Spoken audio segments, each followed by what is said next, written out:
welcome to the Crafty Mini, and in this one I'm going to paint some more Trench Crusade. Now when it comes to I've done the new Antioch and my Trench Pilgrims, the Heretic Legions is something I want them to be a bit more unique and not just evil looking humans. So I've been scouring Etsy, the internet and various other places trying to find some good miniatures. Now this particular one I got through a company called Only Games, because they're one of the few UK based companies that have a ton of the Beastarian miniatures, which are absolutely fantastic, and they really fit the aesthetic of Trench Crusade. So I've ordered this and a few others. Now it did take a while to come. There was some issues with the prints and they were delayed, hence there's not been much Trench Crusade on the channel for a while, but then they've finally come through, and I'm working on sort of the warband and what I want to do. This particular miniature I wanted to do something a bit special because it's a bit of a larger miniature, and it's just the look and the character on this thing is brilliant. So we're going to paint it up and then weather it up as well, make it look all mucky and dirty. So to start with, it's just had a very basic and simple English uniform base coat all over by Vallejo. I've done a little bit of typhus corrosion from Citadel on a few areas on the armour where when we do the weathering later you should see it'll come through and it makes everything look a bit sort of used and dirty. And then for this particular step, all I'm doing is for the tunic that this character's wearing underneath all his armour and underneath its mask is just being done by Pro Acryl's burnt umber. Right, so for this next step, now we've got the tunic all blocked in, I'm going to be using Camo Green by Pro Acryl and just building up highlight layers. Now this very first layer you're not going to notice much, and that's because I've got it's mixed 1-to-1 with the burnt umber.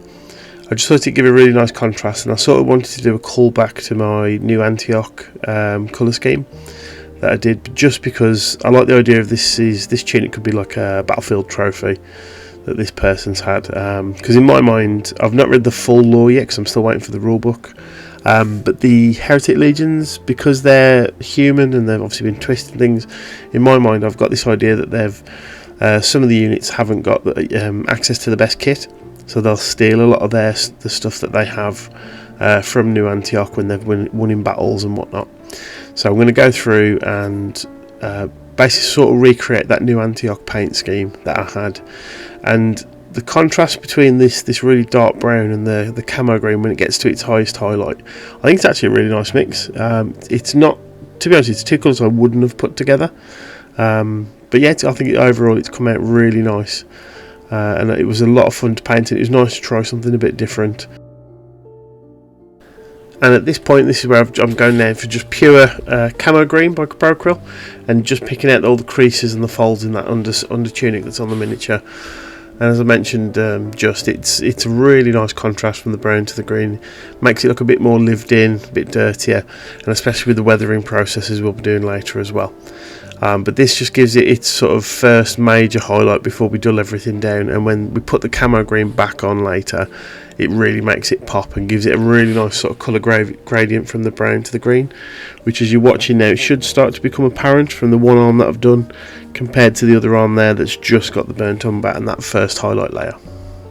And that's something, to be honest, with miniature painting as well, don't be afraid to experiment, because as I've mentioned before, worst case scenario you can just paint over it, or if it's it's really bad you just strip the paint off and start again.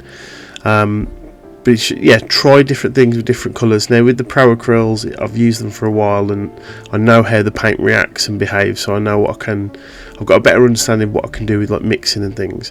But whatever paints you're using, you'll get to a point which you'll have your favourite colours. You'll have colours that if you've got to put on a bit thicker or a bit thinner, and so on. And then just don't be afraid to start basically experimenting with colour schemes and trying new things. Right, so again with this, like all my other Trench Crusade, I want quite a muted dark palette. So what we're going to do now is all the sort of bits of piping, the gloves that the miniature's wearing, and all the little straps for like the shoulder armour and the breastplate and things, and the back of the legs. All of those are going to get done in this in a nice grey. So what I'm using is the Pro Acryl Dark Warm Grey, and I've just added a little bit of the camo green just to desaturate it a little bit and lighten it up. And this is going to go, this will be the initial coat for all of those items on the miniature. And again, when we come to the weathering side, we'll highlight back up to this and add a little bit more in, just to give it a bit more pop and pick out those little details. But it's just a case of going around and just picking out all those little bits. Try and be as neat as you can, but until we get to the first weathering step, what I'll do is I'll go through and neaten everything up anywhere that I've accidentally painted over that might need doing. Now, with some of the materials, I've realised after I'd done all the grey, I did want a little bit of variation. So the main ones will be the pipes for the mask and the pipes for the actual flame unit itself. And what I've done is I've added I'm talking literally, I've dipped the tip of my brush into a little bit of ivory and then popped it into the grey mix, just to start adding like little scratchy lines and all the straps and things. And that's purely it. And so although at this stage they look very, very similar, there's actually a very slight variation in the grey, and the straps and things will look a little bit brighter, which will all come into effect in the later steps.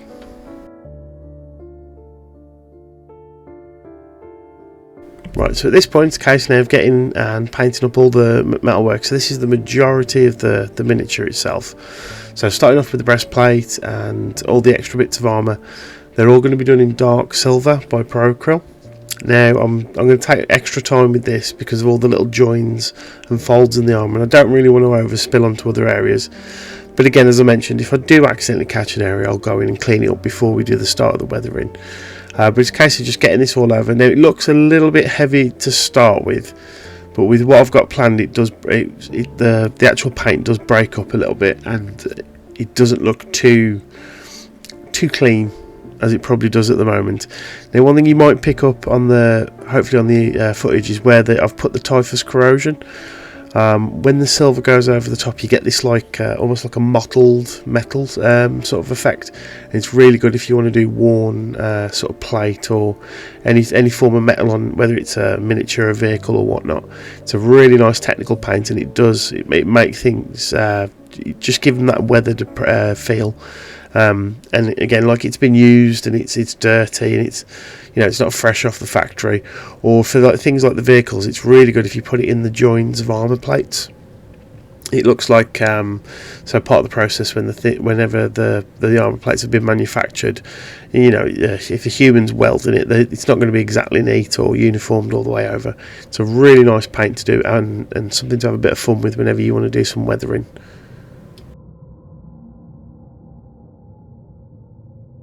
Right, so this is something that I don't see a lot of people mention, although I'm pretty sure tons of us do this, and that is when it comes to your metallics, mix them to get different hues and tones, just like you would with your normal paints. So for this tip, for example, so I've got some of the Procryl brass. Now it's quite a bright colour, so what I've done is I've mixed in a little bit of the dark silver just to knock it back a touch, and then what we'll do later on is we'll highlight up to the normal base metallic, just to give it a bit more variation in colour. But it's got a really nice colour definition, and so what I've decided to do is break up some areas. So the helmet, there'll be a little bit of it on the backpack and on the actual flamer unit itself, again just to break it up and give it a bit more visual interest, because there's a lot of silver on this miniature with the armour, and also like with the size of the actual miniature itself, and the fact that he's got this big sort of belly and this big sort of domed piece of armour. I don't want it to be too much in terms of silver, so I've just used this to break it up.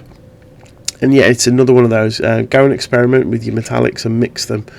I used to do, this is for I don't know if the GW paints are still the same, but years and years ago I used to put bolt gun metal in with a little bit of the mithril silver or plate metal, whichever the highest silver is, just to knock that silver down a bit for when I'm doing any sort of fantasy armour.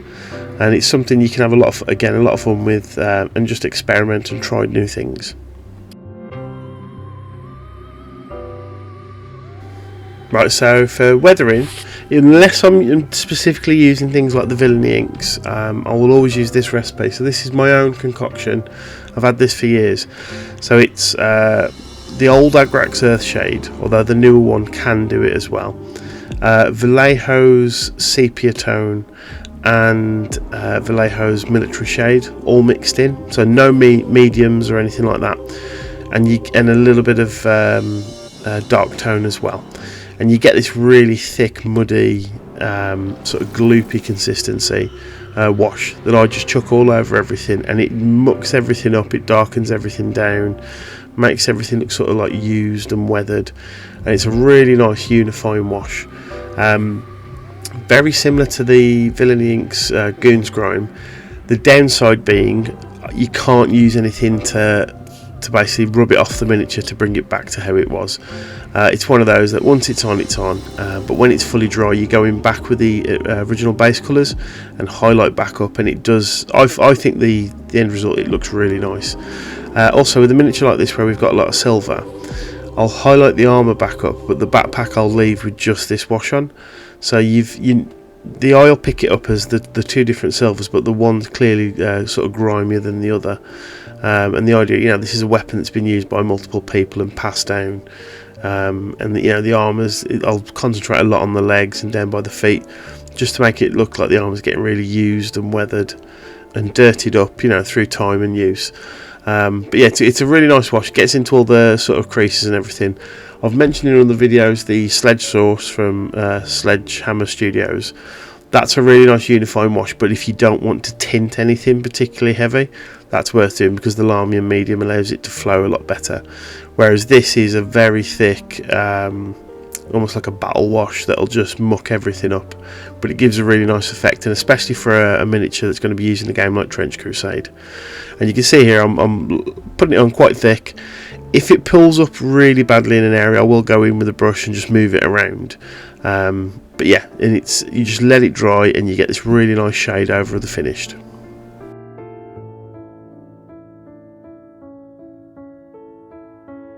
Okay, so you'll see here how heavily it's tinted all of the colours there. And then, as I mentioned, unfortunately, because it's not like an enamel or anything, so I can use mineral spirits to bring it up. What I'm then doing is I go back to my original colours on my wet palette and just pick out those key highlighted areas. So the sleeves will get the camo green highlight, and it just covers back up, and it gives you a really nice contrast between all the colours, because that wash has unified everything on the miniature. When it comes to the metal armour, I'll stipple the silver back on again to give it that sort of battered, weathered feeling. Same with the brass and the coppers, and then all the greys just get their original colours as well. So it works much like a wash does. It's a really simple way of giving a lot of grime and effect to your miniature, with very little effort, and you get a nice highlighted areas on the miniature itself as well. The one downside I would say, and it's feedback I've had from people in the past, is obviously everything is very muted because of it, because it's such a thick brown wash.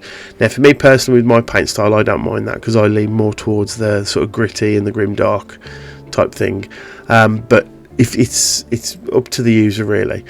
But it's a nice wash, and it's another one of those things as well. So with your washes, mix them to put them on a miniature.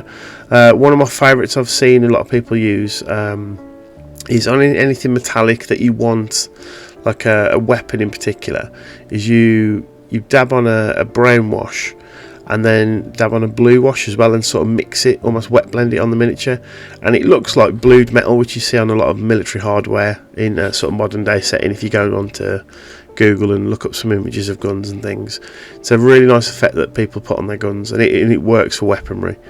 But as you can see here, I'll leave this clip running a little bit longer than normal, but all I'm doing is I'm going in, I'm picking out those key areas just to highlight everything back up. The wash, because it's got some Citadel stuff in there, it does leave a sheen, but we'll varnish these down as well, all the fabrics, just to make them, again, keep them all nice and neutral and dull. But yeah, just going back in and weathering everything up now.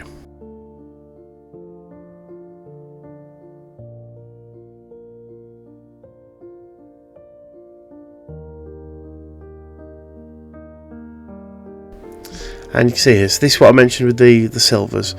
So certain areas, because of this really nice shape with the chest and belly armour, I'm going to pick out the curves and make sure that they pop a little bit more.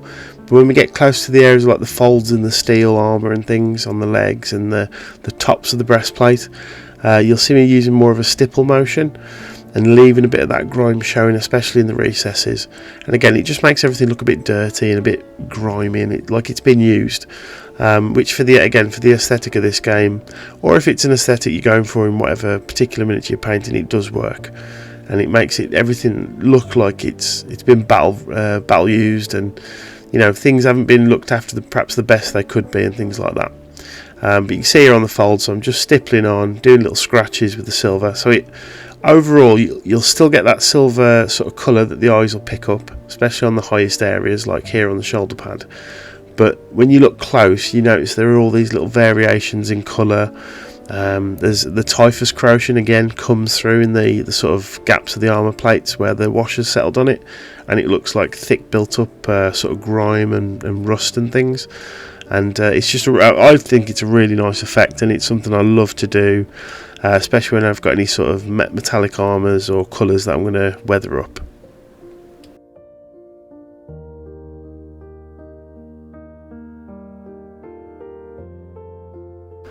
Right, so after that, sort of highlighting back up from the original weathering, with that wash, a nice little extra step I personally like to do, especially with stuff like this, is I use Dirty Down Rust. Now, give it a really good mix, because it will, whatever the medium is, it does split, and you get this thick gloopy stuff in the bottom of the bottle.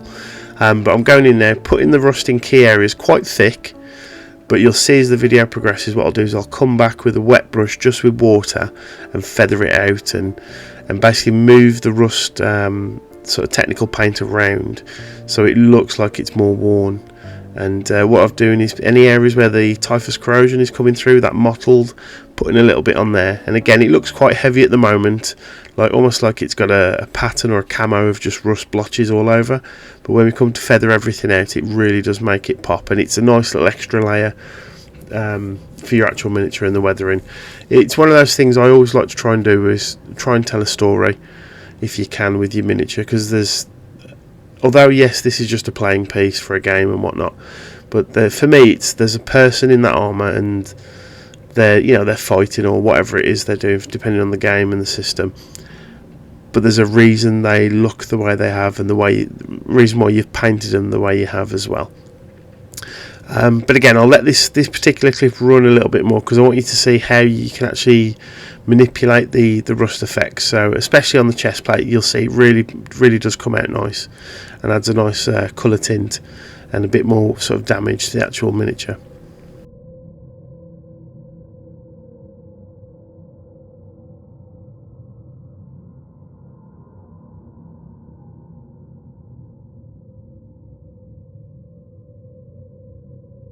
Right, so I've zoomed in quite a lot here, hopefully you can see.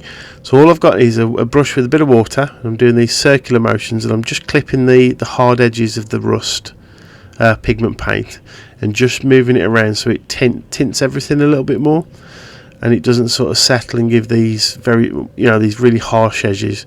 And here, like I said, the thicker area, I'm pulling all the rust down, leaving it into the deepest recesses, and again I'll do circular motions and just brush it around a bit, as if this rust is, it's been built up over time, and it's not just a thick blob on the actual miniature. And because of the way this particular paint works, you can see it tints everything and makes it look really grimy. So on the highest areas here of the shoulder pads, I'm just moving everything around, and all I'm using is a brush with a bit of water. The Dirty Down range is really good. It's a lot of fun to use, and really worth getting in and experimenting if you want to do some Grimdark painting.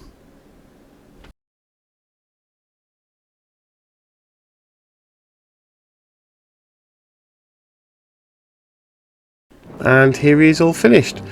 Now, one thing I've completely forgot to mention is the tip of the flamethrower. A really nice way of getting that effect is it's just black paint, dry brushed on just over the tip, where obviously the flames would have burnt the metal the most and left that sort of soot residue. And then I've just put matte varnish on that, some ultra matte varnish, and it just makes it look like it's been used. But you can see here on the close-ups the weathering and everything. Hopefully it's coming through. This is something a bit more grimier. And then with the base, it was really simple. It's just some Vallejo mud diorama paste and a bit of barbed wire.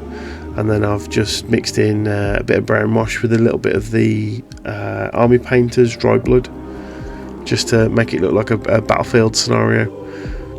But yeah, really simple paint job this. I've had a lot of fun painting. It's nice painting something without a load of details that you sort of get lost in. Something I'm going to do in a future video, because I'm working on a miniature at the moment, and it's a beautiful miniature and a sculpt, but I'm getting fed up with all the extra little bits I've got to paint.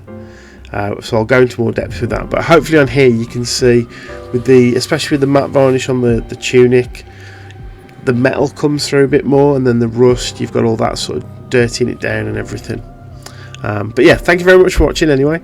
Hope you've enjoyed the video, and we'll see you on the next one. Cheers.